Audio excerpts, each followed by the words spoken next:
Hi, this is Liz with JB&A, and we are here today with B&H talking about multicam production and live streaming in our industry. So over the last couple of years, we've seen a real shift in paradigm in our industry from traditional broadcasts to a live stream approach with Facebook Live, with YouTube, and with all these multi-platforms and viewing devices. The linear approach is really taking a transition to live stream. So today we have experts in the industry who are really leading this charge from all different facets. We have Justin Lundstrom, who is the head of production and programming with Poker Central. Hello. Thank you for being here. Thank you for having me. We have Chris Burgos, who is the Northeast Territory Manager and Workflow Specialist with NewTek. Hey Liz, how's it going? Good, how are you? Doing great. And we have Chris Zaraf, who's the VP of Technology at WABC TV. Hello Liz, how are you? Good, Thanks. Thank you. So I want to get started by finding out what each of you are doing specifically in live streaming and what kind of content you're contributing to this new platform and how people are absorbing your content. So Justin, let me start with you. So in poker, there's a lot of things. So we have a lot of tournaments and cash games that have been live streamed with there's a delay out to our larger community. And on the digital content side, we do, let's say, a poker podcast or a big deal. So as we get closer to tournaments, we'll have our editorial people in a room dealing with players who are maybe in games or they've been busted or before they go in, and we'll do a live sit down with them and interview other personalities in the poker industry. So we'll do that on Facebook Live, or our Twitch channel is dormant right now, but Twitch is a huge thing in poker and e-gaming. So generally, we'll work. We haven't streamed live to YouTube, where I was previous. We did every day. We were doing like appointment streaming, 11 to noon or noon to 1, whatever it was. And YouTube is also a solid streaming platform. They were growing. They were 6,000 to 12,000 views. I would say over the course of maybe 6-8 months. But Facebook Live right now, I think is a lot of focus there, and that's available on Periscope as well. So Poker Central, I think if I heard correctly, you recently shuttered some linear channels in order to go more for the OTT distribution platform. So, what was behind the decision in doing this? Because I think that will really help our audience understand why we're transitioning into this type of viewing content. Yeah, I think in general, cord cutting is, everybody knows what that means. It's not like it's a foreign idea. So the idea is, okay, look, we do have a lot of this content, and we were programming 22s, and we were programming half-hour, documentaries and that kind of thing on top of gameplay. So we said, okay, look, since the world's going digital, everything's going that way. So why would we, push up a hill towards linear, which, it's a waning market, because you can do the same thing digitally. And I think that's what I'm seeing more as I walk around here. And everything's available digitally anyway. Everything's available online anyway. And there's no, people aren't frightened or uncomfortable consuming content regardless of the format or the length, digitally or OTT or on their computers, or on their TVs at home, even if it streams through a Roku or something like that. And Chris, what about you? I know NewTek obviously is leading the charge in IP and NDI, which is a really, really robust technology that I think is paving the way for really an end-to-end solution for live streaming. So we kind of talk a little bit about what NewTek is doing in this area. Yeah, so we're in a lot of spaces. Actually, at this event, they're using some of our gear to do their event here, streaming out to different platforms, Facebook Live. But NewTek traditionally does things, broadcast gear, broadcast equipment, and we've always incorporated streaming for 10 years. And our recent line of products, the TC1, is really designed to engage the streaming market, engage your Facebook Live. We got feedback from Facebook about the people who view Facebook content. And the truth is, while we were used to, in broadcast, producing 16:9 content, Facebook guys want a square image. They want a 1:1. So now, in TriCaster, we're adopting to take your image and make it square, because that is more engaging for Facebook Live. So we are constantly looking at the future of where development is going on. And Justin and I were talking earlier about how he talked about Twitch. 2 years ago, we adapted Twitch into our streaming encoder, and just this last year, they adapted our IP series at their headquarters in Los Angeles. So we're looking at the new markets where the content's going, and we're making sure that New Tech, TriCaster, and all our associated products are designed with those guys in mind, because we're looking towards the future, but we're making it happen today. Thanks. And what about you, Chris, at WABC? How has the content that you were creating maybe 5 years ago versus now what you're creating, because you're trying to tap into a more of a live streaming market, how's that content shifting, and what is the different type of content you're creating now? Well, the type of content that we're creating is pretty much the same that we're doing for our newscast, but we're able to provide more long-form products for the consumer. So if there's a news conference that we are covering, instead of having the little 15-second snippet, we will actually stream the entire news conference on Facebook Live and on our page, so that the community, the people that are interested in what's going on, are able to tune in specifically to what they're interested in. So that actually brings up a really good point. You were talking about streaming to Facebook Live versus a traditional linear broadcast. So obviously you're engaging with your client and your end user in a different capacity, but it also allows for real-time interaction. So when you're creating this type of content now, keeping this in mind, how has that changed the type of content you're creating? We're really looking for the type of events that are generating a lot of feedback. One of the things that we streamed specifically, one of the first Facebook Live streams that we did was the fleet coming into New York Harbor during Fleet Week in New York, and the outpouring. I mean, we had, I believe it was 185,000 people watching that stream, and the comments and the people that are supporting and the people that are not supporting a show of military force were all there, and they all had a voice, and we were able to give that to the people that were interested in it, and also gave a voice to the people that were against it. Justin, what about you? What do you think about when creating content for live streaming or for mobile application versus for a traditional broadcast? I think with live, the brand becomes the most important thing, because if you're looking to have people tune in live and not watch it on a rerun or replay, you need people to care about what you have. So you need to have the scarcity of content. You need to have something people really want, and they can only get it from you. And then you need to essentially concentrate that. And then that's, to me, the strength of what live can bring, is something that only the content producer can bring to the table, that somebody else doing a like thing still can't do it as well. And that's why I think what the strength is behind streaming is, if people are really head over heels for your stuff and they trust the brand, they will show up when you're streaming, and you'll see those numbers grow, and they stick around. And then it becomes like, like what radio was, where people are tuned in, but yeah, they don't have to call in, but they're typing in the box, and then you do get the real-time reactions, which are, it can be lively, but that's the fun part of it, right? I mean, that brings the spontaneity to it, and that's why you want to stream. So then, what brands would you guys say are effectively live streaming to really build brand awareness and to grow a larger online audience? Who would you say is doing it well right now? I mean, I can't think of a smaller brand, but I was blown away when the NFL decided they were going to stream on Twitter. That blew my mind. I was like, those guys don't need a new audience, but they're just going to make it incredibly annoying for women who don't like their men watching football, who can do it at dinner. I just thought that was really smart. That those guys are saying, okay, you don't need the app to watch it. We'll let anybody watch it. You don't need to have XYZ, Verizon, or whatever it is. They just made it, available to everybody. And I thought that was a really smart move. And Chris, what about you? I mean, obviously you are seeing it more from a technology perspective and from the manufacturer side, but then who's using the technology. So who do you think is kind of leading the charge from a brand side, a consumer side? It's coming in a lot of weird ways. One of the things I recently saw, I went on Twitch's page, and I saw Jack in the Box, the fast food company, had a stream where they're just showing commercials, and traditionally they may not have done streaming. You think about those kind of platform, why would they be, they do so much TV advertising, why would they be doing something that's dedicated to the net audience, the viewership on streaming? It just makes a lot of sense. But in the broad spectrum of things, there's a lot of companies coming to New Tech, high and low, and looking at us and saying, okay, with your IP platform, how can we add integration with our brand? And one of the big things we add is that Skype connection.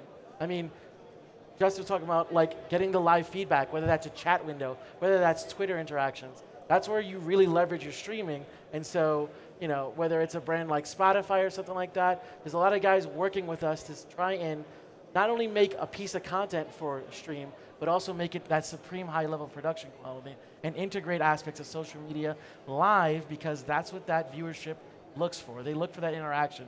They know Twitter, they know Facebook, they know chat logs, things, and they want to be able to interact and get feedback, because that's how they feel really engaged with. So then, Chris, I'll get to you on this one. Obviously, you said Facebook was really your first platform that you began to live stream on. As far as various platforms that are out there for brands that are looking to start to live stream and dip their toe in the water to build brand awareness, what would you say is the best, or most effective platform out there right now, in your opinion? Well, we like to try to bring everything back to our own website and our own app, obviously for us to monetize that. So we do use the power of our talent that have followers on the various platforms, Twitter, on Facebook, and even just through our app alone, just sending out the, hey, we're on live now. And we do get a lot of referrals, people sharing the links over and over again. As far as how to attract that ease, make sure the technology works, give a way for feedback to the person who's providing the stream, and just make it as easy as possible for the viewer. And I think that's what's going to really increase a startup having success in that arena. So you brought up a good point when you said influencer, and I don't know if you used that word, but you said using someone of notoriety within your live stream to build an audience that maybe you don't already have existing online. So there's two sides of that coin. I think a lot of people have opinions on using social media influencers in order to build an online following. If that's not your normal distribution platform, I think, Justin, probably you have the most experience in using influencers to build a brand. What would you say this is a fad, or would you say this is something that maybe a brand should utilize in the beginning? I think it's brand trust, right? So if you trust the brand, and if this influencer, whomever that is, trusts the brand, then then you can align. For one of we made an episodic show, and we grabbed a bunch of professional poker players, but then we also had somebody who was in the more media side of it, and he has a podcast, and he's very forward-facing, and he's a player himself, but he's more of a personality in the space. And he basically, we asked him to come on board. He agreed with what our brand is looking to do, and so it was a very natural fit there. I think you can see when it's a square peg into a round hole. You can see where that doesn't fit. But generally, if that's done with like organic synthesis, if it fits, I think it's a great move. I think that everybody can benefit from it if it's done properly. You have, a brand and a person who's established something and who's grown whatever bit of followers they have. Then you have the brand itself who's looking to maybe branch out, or at least maybe get everybody benefit. I mean, it's a two-way street really, because the brand will benefit from the influencer, but the influencer is also going to get to do a lot of things they weren't able to do before. Maybe that's the thing. It's like maybe you give them some resources they weren't had, right? Maybe you want to elaborate on that. Yeah. So there's two schools of thought when it comes to streaming to multiple platforms. Are you decentralizing your audience? So each of you, I'm sure, has your preferred platform that you're streaming on. I think, Chris, yours is Facebook, and yours is probably Twitch, Justin. Do you feel like it is beneficial to stream on multiple platforms, or do you think a singular platform is the best to drive to all of your audience to either your website or a single destination? Well, I guess, generally you find that the audience is stronger on one platform or another, right? So Facebook may be better for these people, but Twitter is better for those guys. It's interesting to figure out where you do want to split things up, or if you want to just create value by having separate streams, or part one here, part two there, whatever it is, on different platforms to see where it resonates the most. I think you want to A/B test or ABCD test or whatever it is. I think it's a matter of where are your users, who are the people that you're trying to hit, and where are they during the time that you're looking to go. And I think you have to go backwards a little bit. I think if you can program in a vacuum, you would just do what you're talking about and just say, hey, you're going to be right here because my CPM's great, or But I think generally you define where your audience is, and then you have to program backwards from where they are. And if you can steer them to somewhere else, then fantastic. But I think you got to cater to them first, and then maybe move backwards. But I think it also matters what your content is. In our case, if there's breaking news, we don't want to limit people and potentially miss something because we've decided we're only going to stream on this platform. We do want to get our message out, to where people are using it. Somebody might not like Facebook and they're only on Twitter, or vice versa. We don't want to limit the audience for getting the information that we're trying to get out to them. Got it. So in your experience, in streaming, is there various technology that you've come across that is paving a way to make it easier, more accessible? Obviously, New Tech is doing that, but Chris, in your experience, and I'm going to look to see your last name, Craig Zarafa. What would you say is really lending itself to make that experience easier and more accessible for you to do it? There's just been so many developments, whether it's the prosumer gear or even the professional gear that we're using at the station, but even down to a cell phone or a purpose-built camera that we can go take a camera, prop it on a tripod, and in a lot of cases, us and our sister stations will take a streaming camera and a microphone, and the microphone's not hooked up, it's just a prop, but give your opinion on something. And people just gravitate towards that. Things like the New York City Marathon or the New York City Auto Show, in a lot of cases, we're just going around with a simple cell phone. So the more avenues that there are there to make something like this, even this show, how many people do you see walking around with, a handheld camera? And thankfully, the selfie stick trend seems to be dying. But it's great that the technology has advanced and that there's so many applications that are just so easy to get video and audio to the masses. Do you feel that you get maybe a more exposed talent in front of camera when you are live streaming versus in traditional broadcast because the cameras are much smaller, whether it be a PTZ or a Super 35 or even an iPhone utilizing NDI to go back to a New Tech switcher? I mean, for the most part, the form factor that you're capturing with is smaller. So do you think that plays a role in the maybe the information or the performance you get from talent, whether it's talking heads or an interview or something of that nature?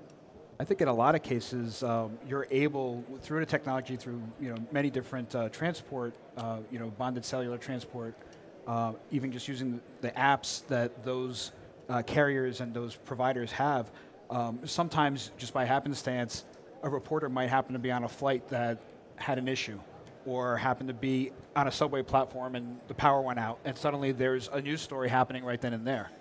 So having that available and being able to just jump right in there, absolutely. And I also think the other thing is that anybody can be a reporter now.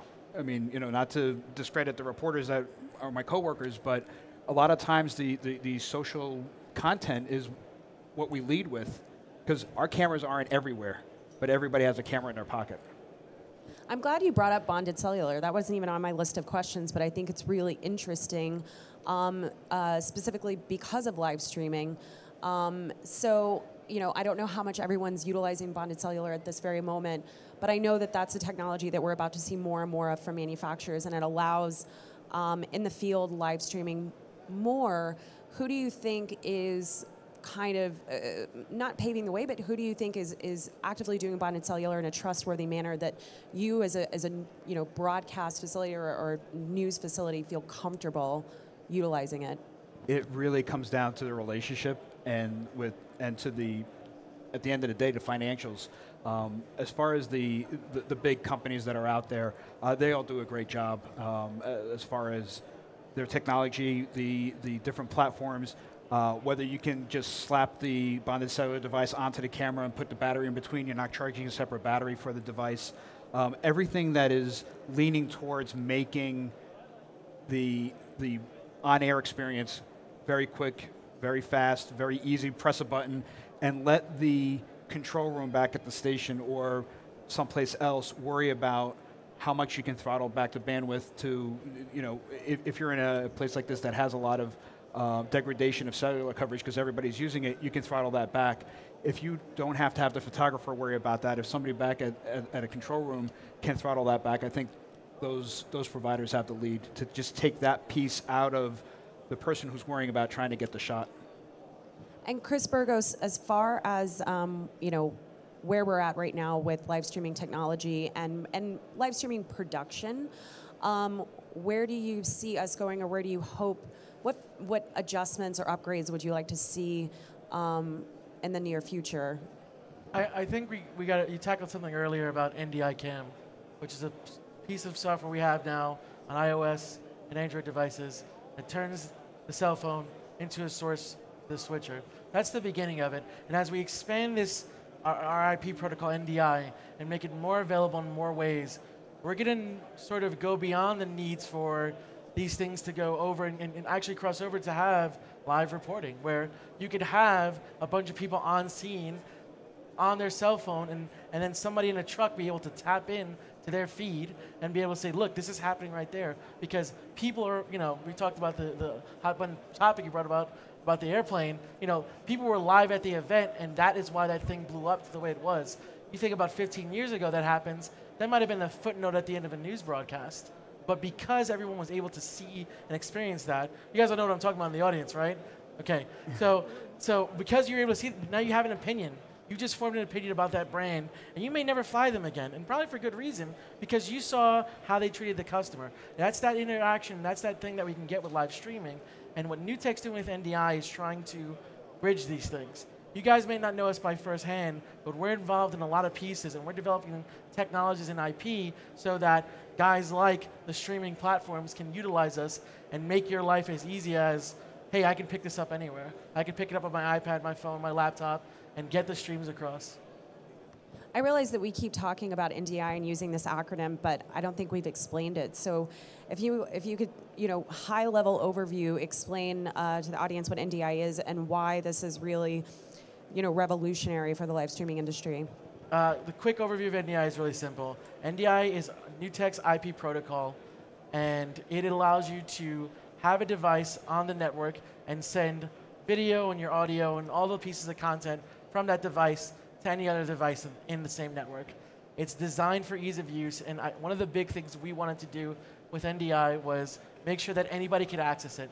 So right now, development for NDI, there's no upfront cost, there's no licensing. You download our SDK, and tons of people are adapting this thing for different options. I had a guy come to us who was trying to set up an opera, but in his first 2 rows, he has hearing impaired. And he was utilizing NDI to give custom feeds to the hearing impaired off of his stream. And he made his whole custom platform utilizing our free SDK. So he didn't want to make a business out of it. He was servicing his own needs. But we actually have a booth in the South Hall where all third parties are using NDI, called NDI Central. So there's people building businesses off of our products. And it's the whole thing about making this, like the internet, open, available. We're not trying to charge people to get onto NDI, and we're going to open up a lot of doors because of that. And every 3 days, a new application, device, hardware becomes NDI enabled. It's growing at a viral rate. So a little bit more from the marketing side and back to the brand awareness. There's a lot of conversation right now about how to properly track a live stream analytics and how you can relate that back to advertising or market share or media buy. Justin, how do you find your dollars spent in live streaming for a media buy versus in a traditional broadcast? Kind of, do you find it as effective? Are you getting more bang for your buck? The majority of stuff that I've worked on hasn't been in typical broadcasts. It's been mostly in digital. And it's basically how careful are you with the brand, and how careful are you with the person you're putting in front of the camera. And just because everybody can transmit from a cell phone is pretty exciting, but at the same time you have to watch because you're putting your name on that person, and how does it go? If it doesn't go so hot, then now all of a sudden they don't want to find your brand, they want to lose your brand, So you have to be careful about that. How does it go in terms of dollars and cents? I mean, I gotta say, I think it takes a long time to build up the dollars and cents to be able to cash in on it. So much of it is, do you trust my brand? Will you come back and keep watching my stream before I can sell it?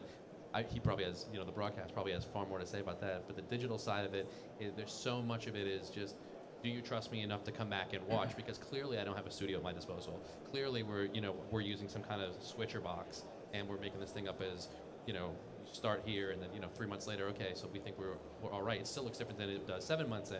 So you're always learning on the fly. That's a user-oriented kind of thing, especially with streaming. Some people, you get it right sooner than later, but generally it's establishing the trust. And I think the dollars and cents, it just depends on the advertiser's relationship with the brand. That's my 2 cents.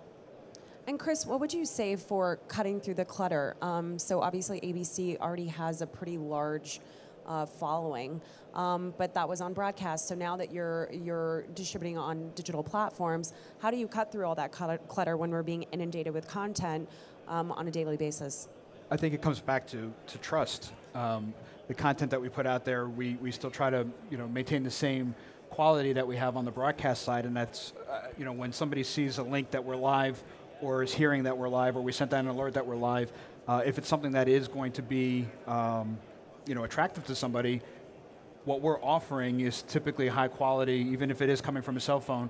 Our reporters, our social media people are held to the same standards that our broadcast division is held to. So I really think it just comes down to trust. I mean, there is a lot of clutter out there, and a lot of times, I've become blind to advertising, and I scroll by it. But when I see something like ABC, I know that I can trust that brand. And obviously there's other things out there that I trust and I will stop and look at, but I think that's what it comes down to is the quality that you're giving people, and the content of what you're giving people is what's keeping them coming back. And from a production standpoint, put on your producer hat for a second. How you prepare, or the actual production itself, different for live streaming versus traditional broadcast? Well, we're not, like Chris mentioned before, it's not necessarily 16:9 anymore. So we actually have dedicated graphics that we provide for the streams. Sometimes we have streams that don't have audio, so we'll actually put little bugs on there that say no audio, or with audio, or be right back. We also have readjusted our audio. When we first started, we were just taking our on-air content and putting it on the stream. It looked weird when your locator and the person's name is floating up here, because on the broadcast side, we're leaving room for a crawl. Well, we don't need to do that on the stream. So we started adjusting and actually customizing our separate switcher that we installed just to do live streams to customize for the live events that we're doing. And Chris, what would you say from the, obviously you've been in broadcast for, 10, 15 years. So coming from a production side, how would you say that things have, shifted especially from a TD standpoint? I think we're sort of tackling a lot of what Chris was saying. We're tackling a lot of the way we scale things differently. We are adding lots more content to it, but content that is live in a way that we weren't doing before. I did some work with guys for UFC, and boy, was that fun to have the UFC chat going along with the live, event. You had Bones Jones is up there talking about how his last fight went, and you got every guy on the internet who has an opinion about, oh, you can't fight, and they were using colorful language, but that's that environment, that engaged that audience. Going back to what he said with the Square Video, we talked about this before. How crazy is it that we're going to Square Video? We've been doing 60:9 for the longest, but that's what the people like to interact with, and it's just, it's all about, from New Tech's perspective and the live and TD Product's perspective, we've sort of been tackling these things for a long time together. We don't view necessarily the broadcast that different from the live production. We're giving you the tools to interact as you need to. So on a live production, it might be that ESPN crawl, giving you the game graphics, and on your webcast, it might just be the Twitter crawl. But as long as you're keeping the live information relevant and pertinent, or it's the Skype call. Getting Skype, we just had this event happen, and we got a Skype caller in using Skype TX and talk show, and having that live interaction. And going back to what you're talking about brands, you do have those guys who risk it, and you got to make a choice. Do you want to be have a nice clean brand, or do you want to be Howard Stern? Because you can lean the other way and get the crazy guys in, and that can bring the content just as much as being a clean-cut brand can be. I agree with you, and that's the thing, because people's palate is prepared to deal with anything. Once you open the internet, you watch something on your laptop or your phone, you'll watch anything because you're used to seeing videos like this of a guy chasing a cat or like this. So the door's wide open. Now you get to choose, okay, so who is your audience? Well, if my audience is over 30, then maybe I'm going to tie this thing down. And if my audience is 15 or 20 and they want to watch an unboxing, well then, it doesn't really matter if it's on sticks or whatever it is. I can just do one camera like this and unwrap the whole thing. So it's who are you talking to? What are they prepared to handle? And then when you're inside that, okay, what do I want it to look like? Do I want to differentiate myself formally? Do I want it to be, yeah, I know everybody else is doing something with the phone, but I'm going to make it look a little nicer and put a clamp on it and have it sit still when So you have a lot of options wide open to you. I think you just got to deal with, okay, who's your audience, and then what are they prepared or used to looking at? What do they want to see? What do you think they want to see? And yeah, I mean, there could be just as much production. We're working on, I've done streams that are like 3 guys in a room reviewing an album.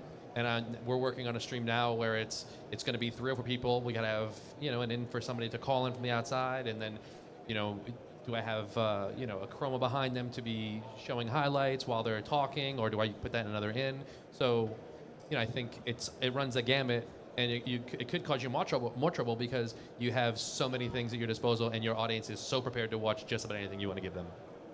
So when you're creating content for digital then, what is your thought process different?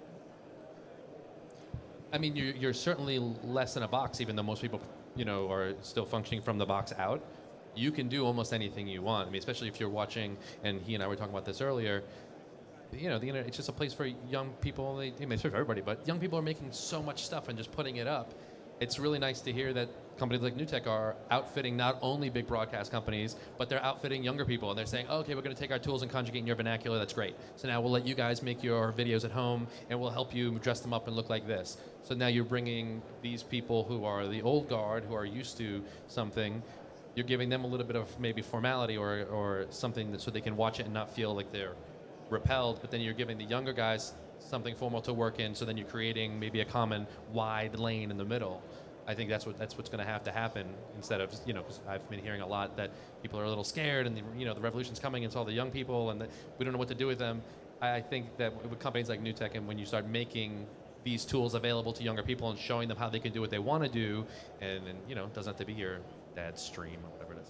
So you're talking about, production quality, and at the same, on the other hand, you're also talking about how the fact that because it's online, people's level of production quality or their desire for production quality or their mandate bar is very low. So with that being said, do you think that, or do you see that the online industry is going to go in the way of broadcast where the level is, production quality is going to be mandated? We're going to start seeing people. I think sometimes.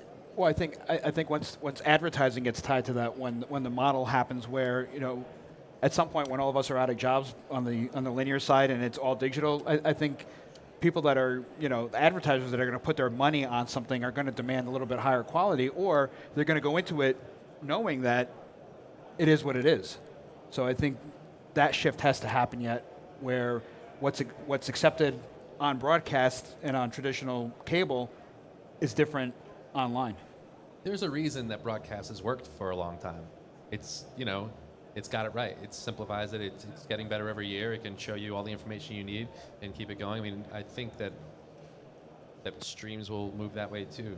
I just think it's other kinds of content that are outside of the box completely, that are like, what the hell's an unboxing? That's never come up before on broadcast, and now all of a sudden that's a video. That's a property of videos, man. That's a whole franchise. Yeah. It's a genre. So I think when it gets to, there are internet-only genres for sure, but I think broadcast qualities, that's just, it's not only so much habit of ingestion, I think it's just, it works for a reason. It's worked forever. You talk about news, Chris. I mean, have you guys seen a shift with companies like Huffington Post and Vice, where like, I'm a millennial, the M word, and I might digest my content either through Vice, which has a very artistic style to their production, and they focus on certain categories, or HuffPo, or things like all these new sort of news organizations have sprouted up in the last 5 years. And if I go on Snapchat on my phone, I can see Huffington Post. I can watch their feed. I can watch the Vice feed and ingest it in a way that's completely different. And that content is oriented to me. How have you guys seen like that shift, just demographic-wise? Like, has that impacted you guys? Well, I mean, there is that shift that is happening. When you mentioned the artsy look.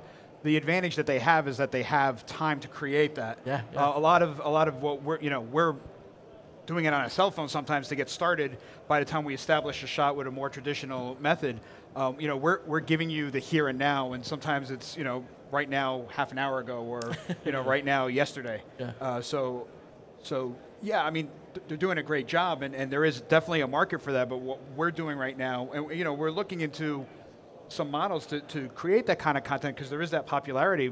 But right now, our model is to get what's happening in the community, what's happening right now out to the viewers.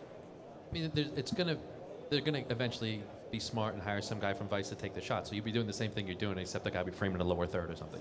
They're gonna adapt that. I think that's a real easy form of adaptation. That's how I think broadcast is to be smart and start reaching back and pulling people forward. Mm-hmm.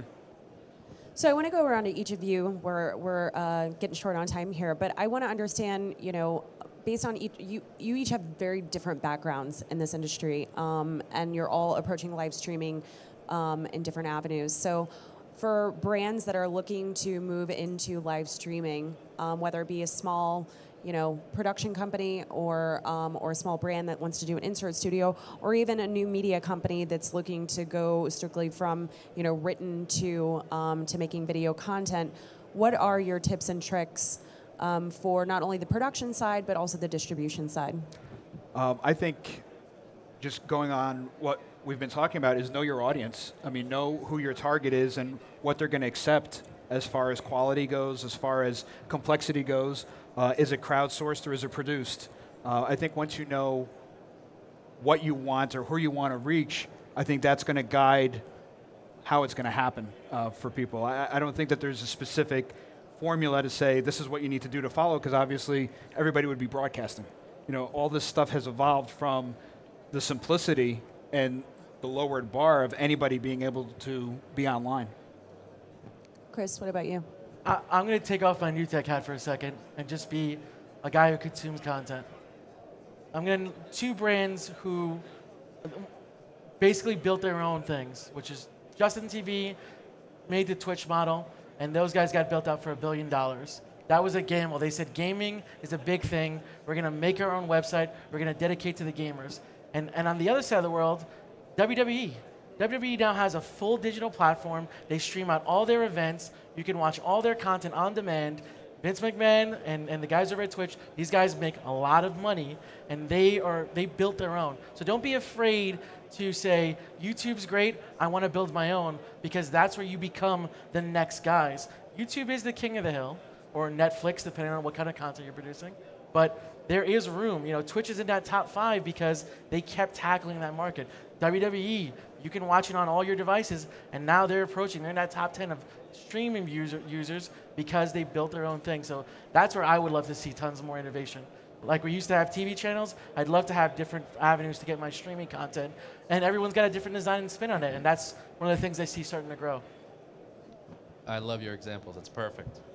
Yeah, I think that the whole thing is creating scarcity, and that has a lot to do with having a brand that serves a certain audience, a certain thing. WWE is a great example. I think that's a big deal, and that's a way that people are going to tune in, and it puts the onus on you, technically, to have to bully up and make it seamless and make it broadcast quality. But I think until you have that, you're a little washed. I think you have to figure out exactly what it is that you want to make, and then figure out who exactly it is you're going to talk to, and figure out the right platform to get it out there to them, and then you got to make it regularly. I mean, you got to have enough content, or you got to have enough creative juice. I mean, it's all above the shoulders. You can get arms and legs to help you out, but it's all above the shoulders until you have something people want to see, and you can have enough of it. It's not just a one-off. You have a brand idea or a content strategy for whatever it is you're trying to get going. That's the major thing. But I love your examples. I mean, I think, Poker Central's got a nice something coming down the pipe. I like that. Are we getting exclusive here? No, I'm just saying, Maybe. We're Whispers. maybe there's going to be something happen. I think it's a good path. Well, thank you guys so much, Justin, Chris, and Chris. Thank you for being here. I definitely want to open it up to the audience now. If there's anyone that has a question, whether it be from the brand side or from the production side about live streaming, about the technology. Anybody? No? All right. Well, guys, thank you so much for being here. Thanks, Liz. Thank you. And You're the best, Liz.